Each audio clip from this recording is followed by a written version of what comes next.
வெளியே வா விஜய், வெளியே வா விஜய்னு வெளியே வா வா வா வான்னு கூப்பிட்டு வந்துட்டாரு. குறிப்பாக அதுவும் திருச்சியில் அவருடைய முதல் சுற்றுப்பயணம், முதல் மக்களை சந்திக்க பயணம், முதல் பிரச்சார பயணம், 2026 தேர்தலுக்கான விஜய் எடுத்துக்கொண்ட இந்த பயணம் டிசம்பர் 20 வரைக்கும். அதுவும் வந்து அதெல்லாம் ஒரு பக்கம் கேள்வி பண்ணிட்டு இருந்தாங்க. சனிக்கிழமை ஒரு சனிக்கிழமை ராமசாமி இவர் அப்படிலாம் என்னதான் ஒன்று இருங்க, ஓகே.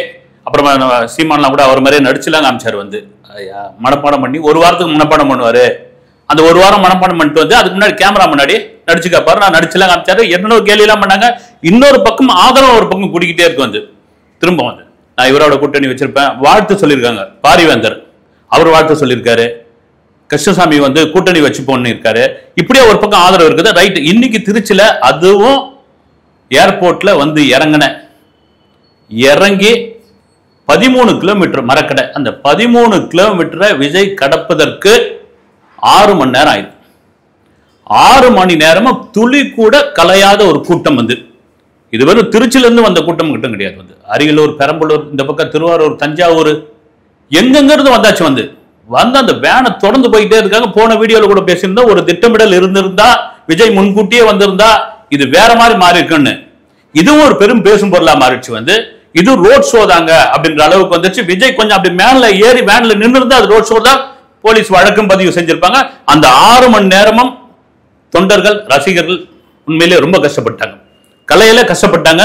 வழிந்தங்க முதல்ல கொஞ்சம் இறுக்கமான முகமா இருந்தது விஜய்க்கு. அதுக்கப்புறம் உற்சாகமாயிட்டாரு.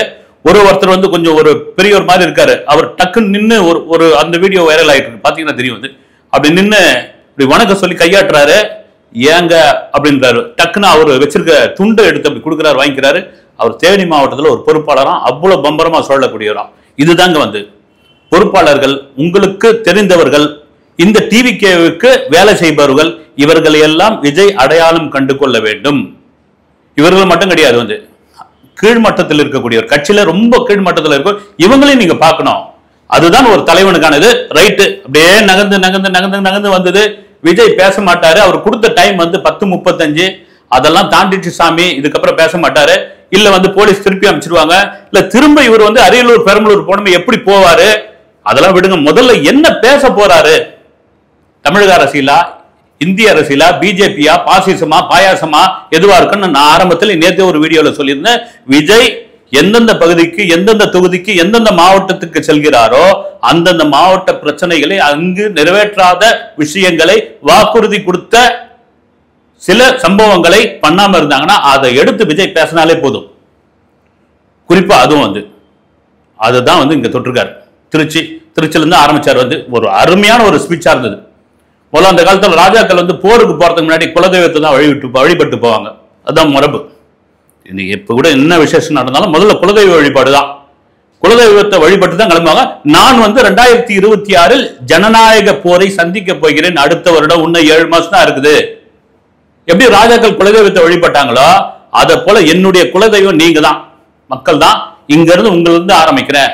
அதுவும் திருச்சி வந்து தமிழ்நாட்டினுடைய மத்திய பகுதி, பல தலைவர்களை உருவாக்கினபடி பல தலைவர்களுக்கு வந்து ஒரு மைய புள்ளியாக இருந்த பகுதி. வந்து அண்ணா இங்கதான் ஒரு பெரிய சம்பவத்தை பண்ணாரு.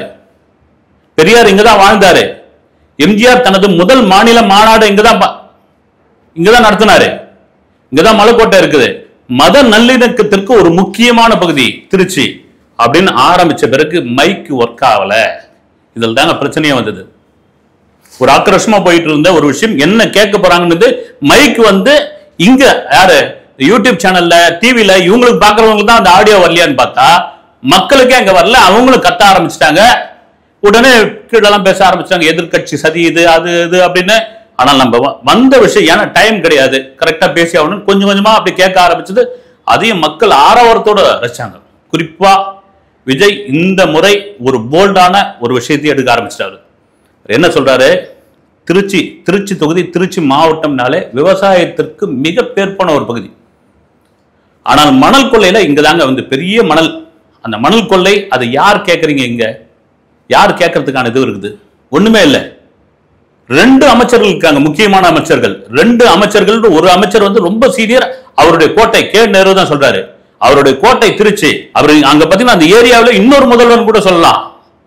இன்னொருத்தர் வந்து கல்வி அமைச்சர் அன்பில் மகேஷ், தொடர்ச்சியாக திமுக பாரம்பரியத்தை சேர்ந்தவங்க. 2 அமைச்சர்கள் இருக்காங்க. 2 அமைச்சர்கள் இருக்கிற இந்த தொகுதியில் அவங்க கொடுத்த அந்த வாக்குறுதி என்ன நிறைவேற்றினாங்க? நான் பட்டியல் எடுத்து வாசிக்கிறேன்னு பட்டியல் எடுத்து வாசிக்க ஆரம்பிச்சாரு. அந்த வாக்குறுதிகளை ஏன் நிறைவேற்றலன்னு நீங்க கேட்கணும், கேக்குதா அப்படின்னு ஆரம்பிச்சது. அவங்க கேக்குதுன்னு அவங்க சொல்றது வந்து அங்கிருந்து வழக்கம் போல வந்து முதலமைச்சர் அவர்களே உங்களுக்கு கேக்குதா அப்படின்னு ஆரம்பிச்சது. முழுக்க முழுக்க இந்த ஆளும் திமுக அரசை ஒவ்வொரு தொகுதி வாரியாக, ஒவ்வொரு பகுதி வாரியாக, ஒவ்வொரு மாவட்ட வாரியாக விஜய் ஒரு எதிர்ப்பு அரசியலை பண்ண போகிறார் என்பது அப்பட்டமாக தெரிய ஆரம்பிக்கும்.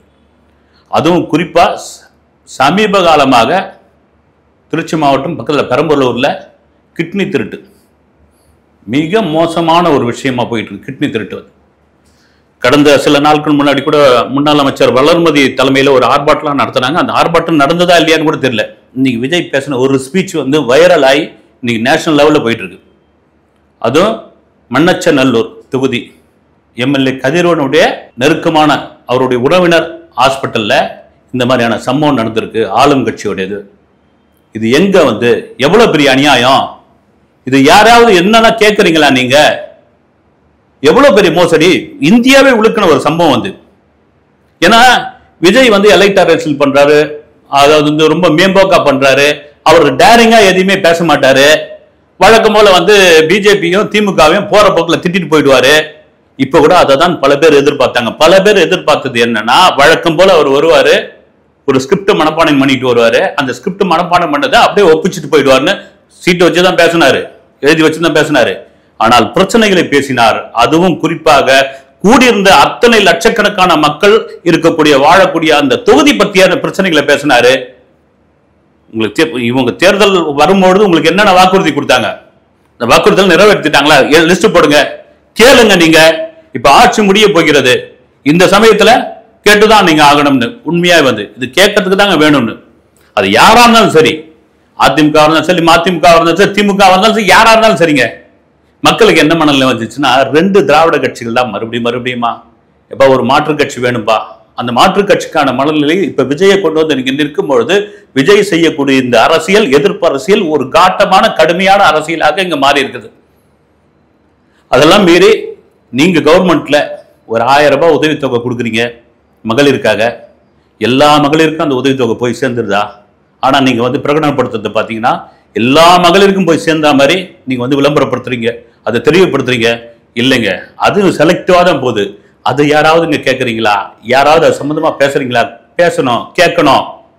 இத்தனை வருஷம் இத்தனை இதுவும் ஆண்டுட்டாங்க இல்லைங்களா? ஏதாவது ஒண்ணுமே கிடையாது.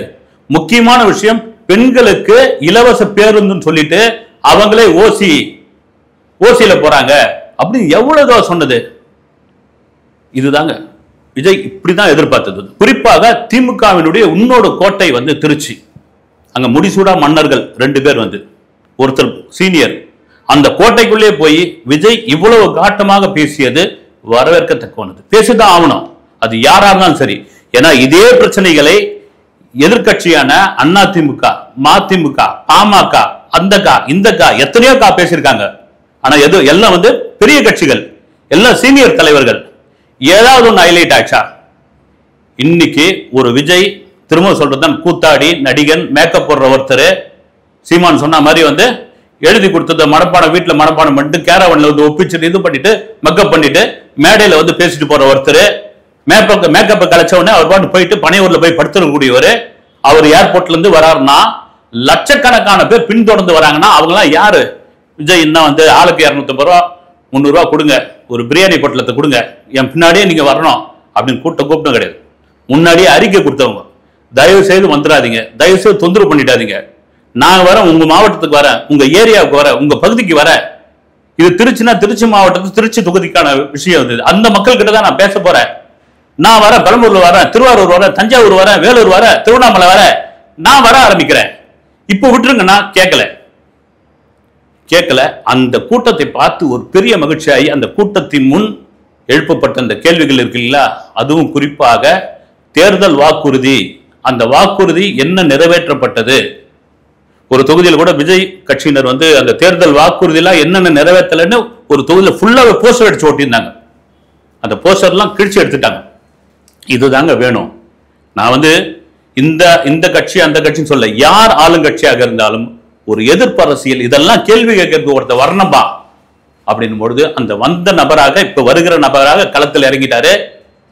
10:35 பேச வேண்டிய ஒருத்தர் கரெக்டா 3 மணிக்கு பேச ஆரம்பிச்சாரு. 18 நிமிஷம் பேச்சு வந்து 18 நிமிஷத்துல தெரிக்க ஆரம்பிச்சது.